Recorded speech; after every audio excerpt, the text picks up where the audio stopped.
Hello YouTubers, my name is Attila Mate from Blue Sky Photography, and today I would like to talk to you about how to edit photos and how do I edit photos in my computer in post-processing. So what is the workflow, how I do my photo editing?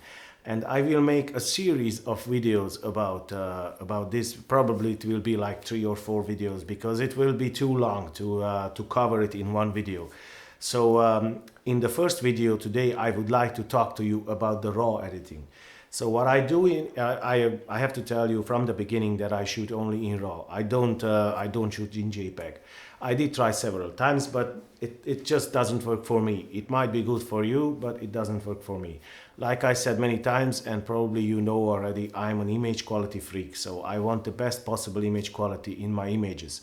And that's why I want to be able to edit in post-processing and do some things in it. So the best idea to do that is if you shoot in RAW and 14-bit, you know, like I shoot with the Nikon D7200, so I do that the highest bitrate. Whatever camera you use, you know, you can use the highest bitrate, you know, and in RAW. So today we will talk about the RAW photo editing, and I will show you in my computer some tips and tricks. How do I do my photos? What do I do with my photos? And at the second video, we will talk about the second level when we move up in Photoshop, or we will move up in other photo editing software. Personally, myself, I use the Zoner Photo Studio, but I use Photoshop as well sometimes. And it depends, you know, but most of the time I use Zoner Photo Studio. But that is in the second video. In this first video, we will talk about the RAW editing, and that is RAW converters. You know, you can use many kind of RAW converters. I use personally the DxO Optics Pro, but in the same time, I use sometimes the Photoshop's incorporated, Adobe Photoshop's incorporated RAW converter, you know, and it is the same story. I mean, almost the same. Yeah, I like the DxO Optics Pro for some reasons. I will explain to you what are those reasons I like, and I will show you. But for that, I think it would be better if we would move into my computer. So I think that that's the best thing, you know, to move into my computer, and then I will take a photo and I will edit and I will show you what are the things I will move, what are the slides, what are the things I do with my photos. So let's get into my computer and let's see what I'm talking about. So we are in my computer now, and let's open up the DxO Optics Pro. And as I told you, I use the DxO Optics Pro for RAW editing. I don't use Lightroom, and I don't use other softwares, Photoshop or other softwares, you know, because I like the DxO Optics Pro for several reasons, and I will demonstrate to you what are those reasons. Now, I have to tell you that this opinion about the DxO Optics Pro, it formed after many years. I was using also Lightroom for many years and Photoshop, and at the end of the day, you know, it's on personal preference. I don't say that this is the best. You have to decide yourself which one you like, or which one do you want to use. Anyway, so let's get into to this photo. I just opened up this photo randomly. You know, this is one of the rugby matches of my son. And I will show you in this photo, you know, how to edit and what do I do in RAW when I edit my photos in RAW. As you can see over here, this shot was done with the Nikon D7200 and the Sigma 50-100 f1.8 zoom lens. Now, as you can see on the pixel size over here, on the Nikon D7200, I had applied the 1.3 crop factor, which means that the photo will be like roughly 15 megapixel, and the sensor will actually act like a micro four thirds sensor because I wanted the extra reach. So the 50-100 lens, actually in this case, it is like 100-200. So in this case, the 86 millimeter, what you see over here, that would be 172 millimeter, because this will be the crop factor of 2 applied on it. So the Sigma 50-100 lens will be like 100-200 lens, something like that.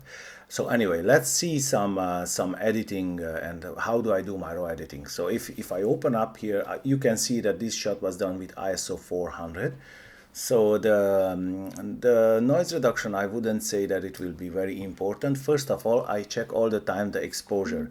How is the exposure? In this shot, it looks like the exposure is fine. So I get to the smart lighting, and this is something which one. This is one of the reasons I choose the DxO Optics Pro, because this soft has this soft smart lighting, in it. And this smart lighting is actually very interesting because it will analyze your photo, and if the photo has some very bright parts, that bright will actually bring down the brightness. So if it has some underexposed parts, there it will bring up the exposure. Simultaneously, it will be able to underexpose and not underexpose, to repair, the underexposed parts and the overexposed parts simultaneously.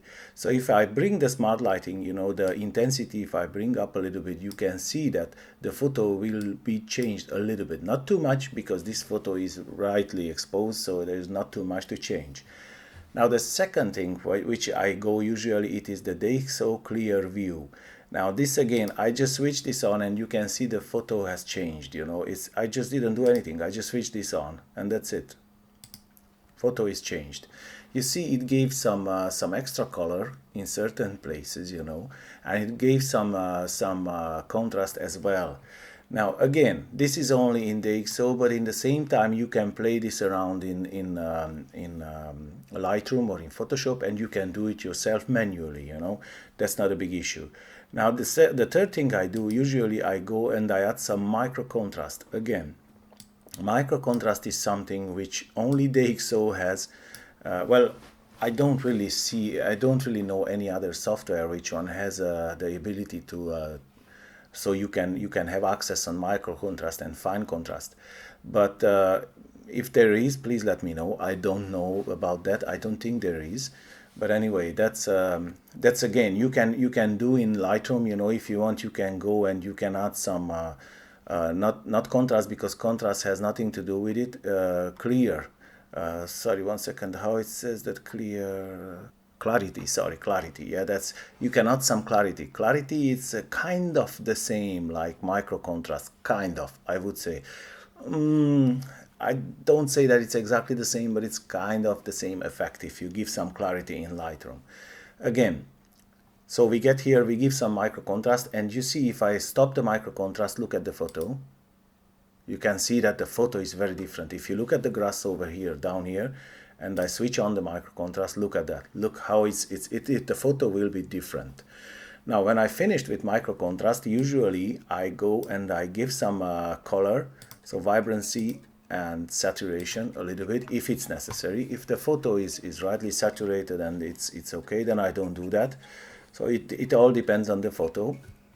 And the next thing, if it's necessary, I come to noise reduction. Again, in this photo, as you can see over here, because this is the part, what you see over here, and let's go to the black, and you see that there is no noise. Anyway, if we want, you can add some noise reduction, but in this situation there is no noise in the photo, so it's not necessary. If you want to add some sharpness, you can add. I don't really add sharpness here because it's not the case. I don't think it's necessary. Okay, and now the last thing I do over here is cropping, and I will crop the photo however I want. Now in this situation I will crop roughly like,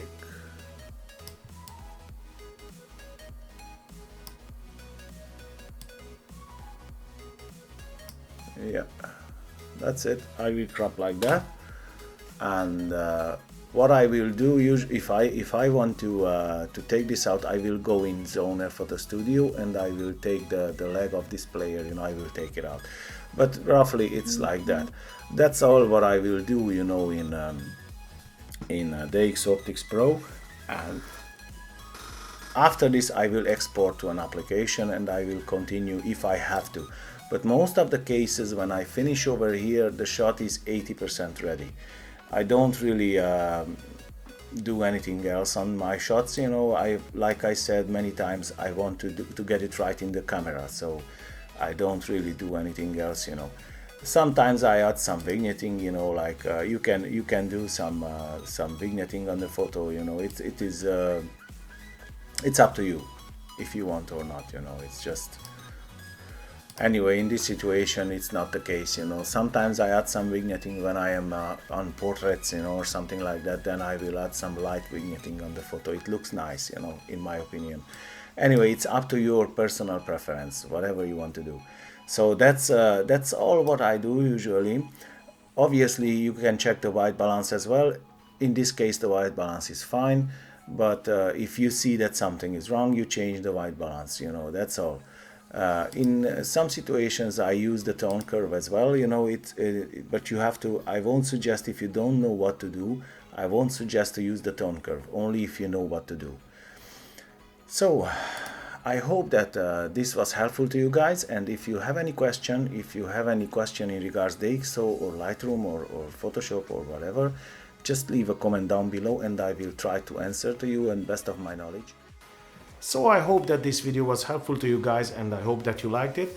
It's a little bit longer than usual, you know. It's not the same because I had to explain a lot of things, and still, you know, there are many things in raw converters what you could do, you know, and I don't really have time.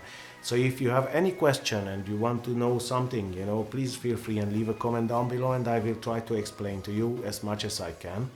But I have to tell you, the most important is to practice as much as possible, because practicing will mean that you will learn in continue. So next video I will do about the next level, when I will move my photos into Zoner Photo Studio or Photoshop, whichever you want to use it, you know. I use mostly Zoner Photo Studio, but you can use also Adobe Photoshop. So that will be about the next video. So if you want to see that, please like and subscribe, and just don't forget to hit the bell button, you know, near the subscribe, so you get notified when I upload another video. In this way you won't miss it. So I hope that this video was helpful to you guys. I hope that you liked it. If you liked it, please like and subscribe and share my videos. And other than that, I wish you a nice day, and I'll see you in the next one. Take care, guys.